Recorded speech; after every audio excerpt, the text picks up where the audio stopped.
is it that the hard-hitting themes can get targeted by the government?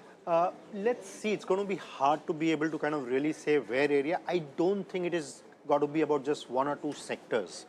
It will have to be a whole range of sectors, and that's because we have the potential and the capabilities across the board, right from manufacturing basic textiles right up to semiconductors.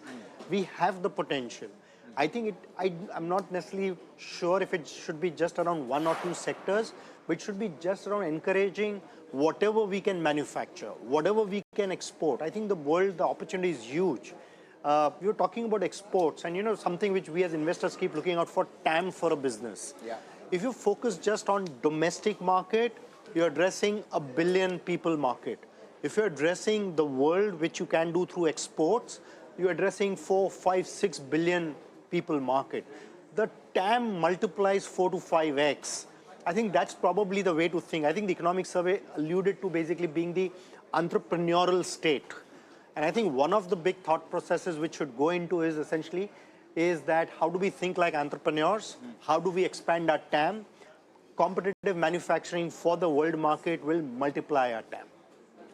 But, given how vast the manufacturing pool is, Nilesh, as an investor, where would you hunt? What would you buy? No, I would still think that there's potential going to be for some of the relatively high-value new age manufacturing. Areas like semiconductors, electronics, these are some of the big areas where there's been a huge amount of focus. I also think that somewhere China is basically, the exports out of China are going to probably become a little bit more expensive as they're talking of withdrawing subsidies, right, on exports. Maybe those are some of the areas that we will need to focus on. I mean, areas around electric vehicles, components which go into electric vehicles, automobiles, auto components. I mean, auto components is going to be a huge area because again, we've got the first bout of success in automobiles exports. I think Maruti, Hyundai, all of them are basically starting to export. And that means a lot for auto components. So that's again an interesting area where there can be a huge amount of focus. I think it's going to be across the board, but some of these sectors are going to be around components, electronics, chips. These are some of the areas where we can focus on. Do you think the FTAs that we are signing, especially the last one, European Union one, that opens up a big market for Indian cars in that market? And of course, there are multiple FTAs we have signed. UAE is there, New Zealand, Australia. We already have existing with ASEAN region, which is there. It makes the auto sector the pivot for the global trade there. Absolutely. I think it's going to be a mix of both. We're going to have fresh competition as well because we will be giving access to their car companies above a particular threshold.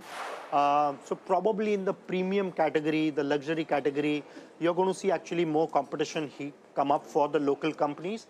But otherwise on the value segment and the not so premium, but just before the premium segment, I believe that there's going to be again a very big opportunity for Indian car companies. And that's really going to be the focus. Because technology has been something which the Indian car companies have been upgrading themselves. Yes.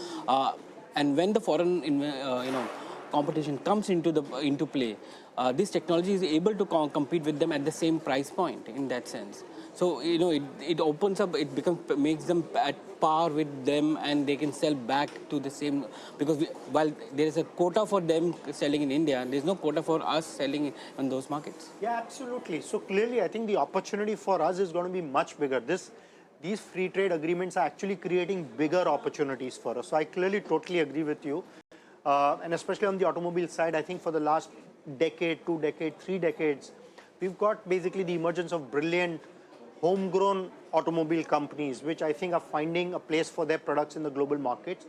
The free trade agreements will only be one more big boost for these kind of companies and for these products.